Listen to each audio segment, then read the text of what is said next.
ನಮ್ಮ ಶಾಲಾ ಆವರಣದಲ್ಲಿ ಗ್ರಾಮೀಣ ವಿದ್ಯಾಸಂಸ್ಥೆ ಮತ್ತು ಎಲ್ಲ ನಮ್ಮ ಶಿಕ್ಷಕರು ಮತ್ತು ಮಕ್ಕಳು ಎಲ್ಲರೂ ಸೇರಿ ಕೂಡ ಈ ಒಂದು ಕನಕದಾಸರ ಜಯಂತಿಯನ್ನು ಆಚರಣೆ ಮಾಡ್ತಾ ಇದ್ದೀವಿ.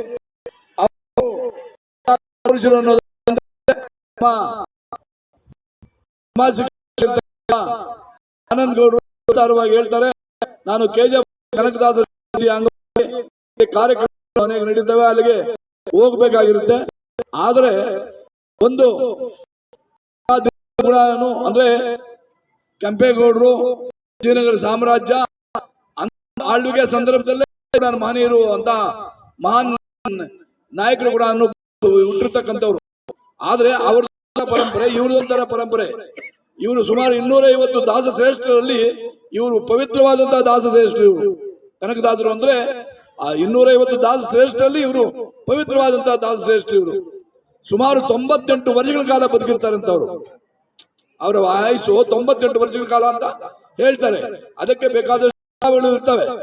ಹಾಗೆ ಅವರ ಒಂದು ಒಳ್ಳೆತನ, ಅವರ ಒಂದು ಒಳ್ಳೆ ಅವರ ಯಾವ್ಯಾವ ಪದ್ಯಗಳನ್ನ ಯಾವ್ಯಾವ ಬರೆದ್ರು ಅವರು ಅವೆಲ್ಲ ಇಷ್ಟು ಸವಲತ್ತುಗಳಿದ್ರು ಕೂಡ ನಾವು ಈಗಲೂ ಕೂಡ ಆದ್ರೆ ಅವರೆಲ್ಲ ಕೂಡ ಆಗಿನ ಒಂದು ಏನು ಅವಿಗೆ ಹೆಚ್ಚಿನ ಒಂದು ಅವಕಾಶಗಳು ಇರೋದಿಲ್ಲ, ಹೆಚ್ಚಿನ ರಸ್ತೆ ಸಂಪರ್ಕಗಳು ಇರೋದಿಲ್ಲ, ಹೆಚ್ಚಿನ ಒಂದು ಇರೋದಿಲ್ಲ.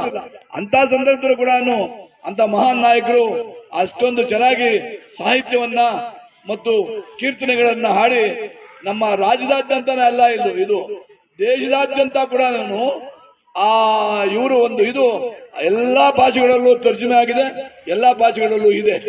ಆದ್ರಿಂದ ನಾವು ಅಂತ ಮಹನೀಯರನ್ನ ತಿಳ್ಕೊಳ್ಳುವಂತ ದಿನ ನಾವು ಕೂಡ ಏನಾದರೂ ಒಂದನ್ನು ಸಾಧನೆ ಮಾಡಬೇಕು. ಅವರ ಒಂದು ಸೌಲಭ್ಯಕ್ಕಾಗಿ ಇಂದು ರಾಜ್ಯದಲ್ಲಿ ಕೂಡ ಲೀವ್ ಡಿಕ್ಲೇರ್ ಮಾಡಿದ್ದಾರೆ. ಆದ್ರೂ ಕೂಡ ನಮ್ಮ ಶಾಲೆಯಲ್ಲಿ ಮೊದಲಿಂದಲೂ ಕೂಡ ನಾವೊಂದು ಕನಕ ಜಯಂತಿಯನ್ನ ರಜಾ ಕೊಡದೆ ನಾವು ಆಚರಣೆ ಮಾಡಿ ಆ ಒಂದು ಕೆಲಸವನ್ನು ಮಾಡ್ಕೊಂಡು ಬರ್ತಾ ಇದ್ದೇವೆ. ಈಗಲೂ ಕೂಡ ಆ ಒಂದು ಇದನ್ನು ಮಾಡಿದ್ದೇವೆ.